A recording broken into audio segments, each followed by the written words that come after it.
قودس کوێیە؟ مامۆستا فەرمووی لە ساڵی 1948 هەتاکو ئێستا 100,000 مسلمان شەهید بوون. ئەو کاتەی پاش فەتحی ئیمامی عومەر ڕەزا و ڕەحمەتی خوای لێبی لە 492 هیجری کاتێک سەلیبیەکان هاتن حەملەیەکیان کرد، چەند کەسیان لە قودس کوشتبی هەتا شەهید کردبی هەتا بەیت المەقدسیان کەتە بەردەستە سەلیبیەکان.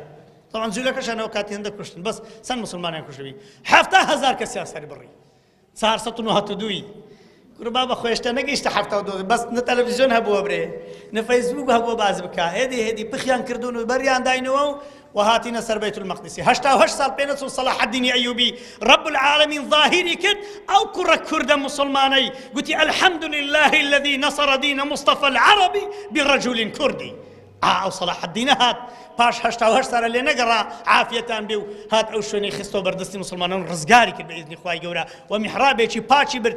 ئێستاش یەک لەسەر سێی غەزەی کوردە، ئێستاش سێ وەزیری غەزەی کوردن، ئێستاش حتا جلکەکانیان جلی عسکەری غەزەی ئەو دکتۆرەی کە ئەو ڕۆژانە مقابلەیان کرد گوتی جلکەکان لەسەر شکلی شەرواری کوردی دروست کراون. ئێمە و بەیت المەقدس ئەبەدەن لێک جودا نابینەوە، نەوەکو مسلمان نەوەکو کورد، ئەمە یەک پارچەیە لە جسمی مە بەیت المەقدس. بەیت المەقدس زانی چێ برانی بەڕێزم؟ هەر کەسێکی بڵێ ئەشهد أن لا إله إلا الله وأن محمد رسول الله ئەرکانی ئیسلام و ئیمان تەطبیق بکەی ئەویە. علاقەی مەسەلەی جوو فەلەو عەرەب و کورد و ئینگلیز نییە.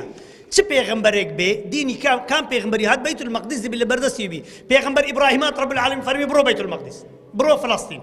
پێغەمبەر موسا هات فەرمی بڕۆ فەڵەستین.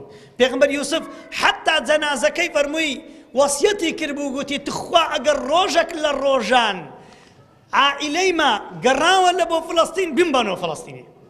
پێغەمبەر موسا گەڕاش پیرژنێکی دیتەوە گوتیە پیرژنەکەی کا قەبری یوسفی پێغەمبەر یوسفی یەک پیرژن پێی دەزانی گوتی بە شەرتێکی پێت دەڵێم دوعا بکەی لە بەهەشتە لەگەر تو دابم. ئەوە هیمەت بەرزیە دوعای لێ کرد پێغەمبەر موسا لە جاتی لە خوای گەورە پارەتەوە لەو پیرژنەکەی پاڕەوەتی بەس جێکم پێ بڵێ ئەوجا حتا جەنازەی پێغەمبەر یوسفیان دەگە خۆ بردووە سەلامی خوا لەسەر پێغەمبەران دەبێت لەوێ بن مەهدی ئەنبیا. تەنها محەممەد صلی الله عليه وسلم و ئومەتەکەیەتی کە ئیمانی بە هەموو پێغەمبەرانە، ئەگەرنا کا ئومەتەکان کە ئیمانیان بە جەمیعی ئەنبیا هەیە. هەتا حەزرەتی عیسا دن لەوێ دەپرسنەوە ئەدی پێغەمبەر محەممەد صلی الله عليه وسلم خۆگە لەبەر پێغەمبەر محەممەدی نەبی والله معجزەکانی پێغەمبەر عیسای ئەوەی لە قورئانی هاتە یەکشت لە چار ئەناجیلەکانیان نییە، لە ئینجیلەکانیشان نەبووەکو ئیبن القەیم دەفەرمێ.